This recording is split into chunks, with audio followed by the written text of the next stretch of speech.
Sheldon, and welcome to the Traveling Trunk Show. Today, we thought we would change things up a little bit and talk about one of our favorite exhibits in the museum, Soulful Journey. Sheldon and I especially love these paintings from our recent Soupçon Gallery exhibit because they are full of color. The artist of these paintings is Randall Henry. That's right, Sheldon, a very well-known Baton Rouge painter and professor of art at Southern University. Mr. Henry uses mixed media to create his collage paintings. Mixed media? What's that? Well, mixed media means that he uses a lot more than just paint for his artwork. He uses fabric and magazine clippings and even glitter to give his paintings texture and variety. Isn't that right? Mr. Henry is influenced by many styles of artwork, like abstract expressionism, cubism, African art, and Asian art. Mr. Henry uses his imagination and he explores dreams through his surrealistic collage images. Other examples of surrealistic artists are Salvador Dali, Frida Kahlo, and Pablo Picasso. I know that's one of your favorites, right? Well, today I would love to read this wonderful book from our museum store, When Pigasso Met Mootisse by Nina Layden. You ready, dude? All right, friends, this book is filled with beautiful color and shapes that I think Mr. Henry would definitely approve of. Now let's read When Pigasso Met Mootisse. There once was a young pig named Pigasso. While the other piglets rolled in the mud and played games, Pigasso painted. He painted anything and everything, and in a most unusual way. At the same time, there was a young bull named Mootisse. Mootisse was not like the other bulls. He wasn't interested in bullfighting.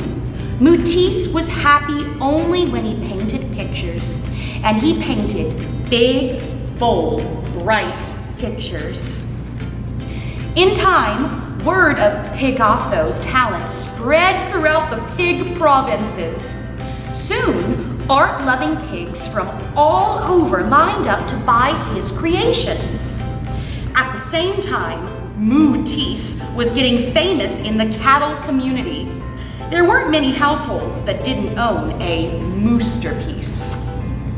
Pigasso and Mootisse were becoming art superstars, but this came with a price.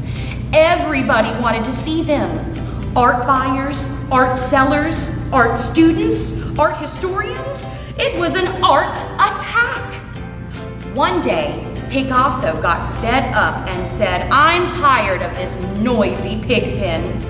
At the same time, Mootisse declared, "I'm sick of this crowded cow town." Needing a change, they both decided to look for a peaceful place where they could paint without distractions. So, each of the two artists looked far and wide for the perfect spot. Pigasso found a lovely farm looking towards the east. Mootisse found a handsome farm facing the west. After Pigasso moved in, he went to introduce himself to his new neighbor across the road. At the same time, Mootisse went to introduce himself to his new neighbor across the road. That is how Pigasso met Mootisse. And, coincidentally, that is how Mootisse met Picasso. At first, Pigasso and Mootisse were friendly and welcomed each other as neighbors. But soon, things began to change. It started one day when Pigasso criticized one of Mootisse's paintings. Then Mootisse made fun of one of Pigasso's. Mootisse called Pigasso an art hog. Then Pigasso called Mootisse a mad cow. Mootisse quipped, "You paint like a 2-year-old." Pigasso retorted, "You paint like a wild beast." Mootisse raged, "Your colors look like mud." Pigasso spat, "Your paintings look like color by numbers." Then things really got out of hand. It was a modern art mess. Oh no, look at that mess. Pigasso stormed off into the house. "That Mootisse doesn't like my art," he huffed. "Well, I'll show him." And Mootisse bullied his way into his house. "I'll give that Pigasso something he can really criticize," he snorted. Then a full-scale feud erupted, but it was a most unusual battle. Armed with ladders and buckets of paint, Mootisse launched the first attack. He started at dawn, but by the end of the evening, he had succeeded in transforming the outside of his house into a monster-sized moosterpiece. Not to be outdone, Pigasso fired up his paintbrushes and in full view of the enemy, counterattacked. He turned his farm into a huge and outrageous pork of art. The two artists then retreated into their houses and pulled down the shades. Pigasso certainly didn't want to look out his window and stare at Mootisse, and Mootisse had no desire to give his rooms a view of Pigasso. This presented a problem, and there only seemed to be one solution. Without a word to each other, Pigasso and Mootisse each began to build a huge wooden fence down the middle of their road. At first, Pigasso and Mootisse seemed satisfied. Both artists went back to painting by themselves.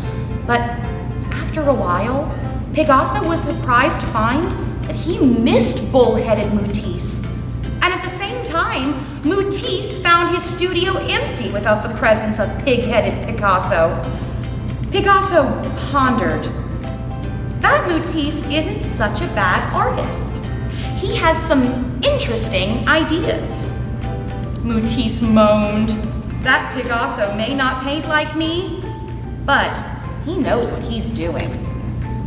However, being naturally pig-headed and bull-headed, neither artist knew how to apologize to the other. So they did what they do best. They let their paintbrushes do the talking. Pigasso painted on one side of the fence and Mootisse painted on the other. Each worked until they were exhausted. It was strangely quiet when they were done. Then, curious to see what Mootisse had been doing, Pigasso sprinted over to the other side, and at the same time, Mootisse galloped over to Picasso's side. The silence was broken as the two artists began laughing at their amazing work of art.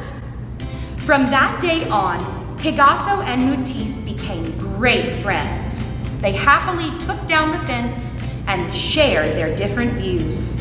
A few months later, a big museum bought the fence.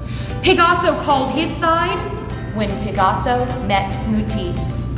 Mootisse called his side when Mootisse met Pigasso. The critics called it incroyable. The end! Wow, Sheldon, that was such a great story! And what a great message. That's right. As artists, everyone has their own method and style. It's important to try and find inspiration and meaning in everyone's art. You never know. Maybe your artwork could inspire someone. Be sure to join us next time when we try to make a collage art all of our own. Thank you so much for tuning in. We're so happy to be able to connect with you today, and we look forward to getting together again. Check our social media for updates and information, and don't forget to check out our virtual learning platform, virtuallasm.org, for more videos and activities just like this one. Bye, friends!